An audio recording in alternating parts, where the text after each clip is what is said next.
I've been building a movement against dependency while still being central to my own work. I want to talk to you about that today because I think it matters that you hear it from me before you decide whether to follow me into any of what I'm doing. The leader I'm asking you to become is a leader I am still in the middle of becoming myself. And the version of me that's in front of you right now is not the version that's going to finish this work. I'm not trying to present like some false modesty. I can't really fake something that I don't have inside of me anyway. And modesty is not a strong attribute of this guy. What I am saying is the truth. And if I am going to ask you to do something uncomfortable, the least I can do is start by being uncomfortable right in front of you. So here it is. Here's what I'm talking about. For most of my career, I have made my living by helping leaders build businesses. The work has been good work, sometimes great work. The results have been very, very real. But underneath the surface of the work, there was a pattern that I didn't see for a really long time. And once I did see it, I could not stop seeing it. The pattern was that I was very good at making myself necessary to the businesses that I was helping. The leaders who hired me kept hiring me year after year because the work I had done had become woven into how their business ran. They did not want to lose me. They could not lose me, in many cases, without something completely coming apart. Now, from the outside, that looked like success. And from a certain angle inside, it also felt like success. Internally, to several of our team members and even my business partner, it was the only way forward. But about 3 years ago, I started to notice that what I was actually selling wasn't leadership. What I was selling was dependency packaged as a service and conveniently billed every month. For the most part, the leader I was helping were not getting freer. They were getting more entangled with me as the point of entanglement. In the moment I saw it, I had a choice that I had to make. I could keep doing what was working financially and stop looking at what it was actually doing to the people I was supposed to be serving.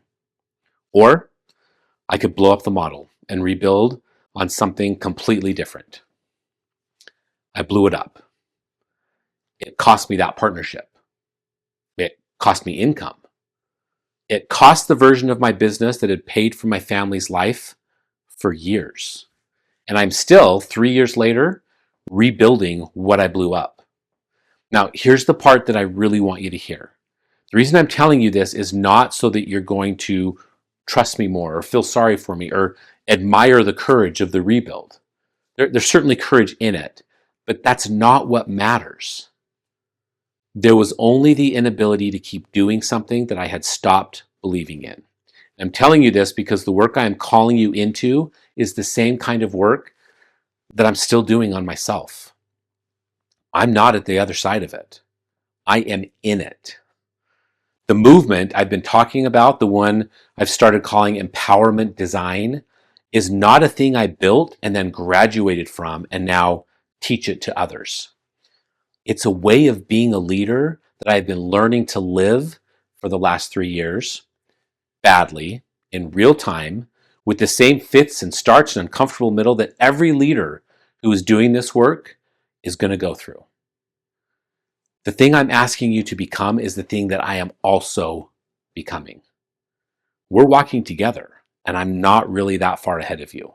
And on the days when I'm being just real with myself, I'm not sure I'm ahead of you at all. This is a different kind of leadership than what is being sold to you almost everywhere else right now. Almost everywhere else, the person on the other side of the camera is the expert who's figured it all out. And you're the one who is not. And the gap between you is what's being sold. The further ahead the expert can position themselves, the higher the ticket price. And the more dependent on them you become in the buying process. That model is not what I'm offering you. I am offering you a movement that has no expert at the top of it because the philosophy will not allow one. This work cannot be done for you. It cannot be done to you. It can only be done by you, alongside other leaders who are doing the same work with whatever tools and frameworks make the path more walkable. I'm one of the leaders walking it. Now, I've been walking it longer than some of you, but I'm not finished. I'm not going to be finished. None of us are. The power of everything we're doing is in the process of becoming, not the end of it. The reason this is hard to market, by the way, is exactly the reason why I think that it's worth doing. It would be significantly easier to sell you something if I positioned myself as the finished version of what you're trying to become. It would be much easier to sell you something if I gave you a 5-step framework that promised a very clear ending. I'm not doing that, no matter how much my marketing team wants me to. I'm not doing it because doing it would be lying, and because the leadership world already has more than enough people willing to lie to you in that particular way. If you're a leader who has built something real and you can feel the shape of your own limit pressing in on what you've built, I need you to know something. The fact that you can feel it is the beginning of the work, not the end of you. The leader who can feel his own ceiling is a leader who has already started becoming someone new, even if he doesn't yet have the words for it.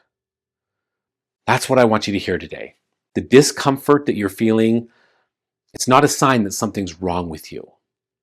It's a sign that something is right with you, and that the next version of you is closer than the current version can yet see. I'm not going to tell you what to do with that.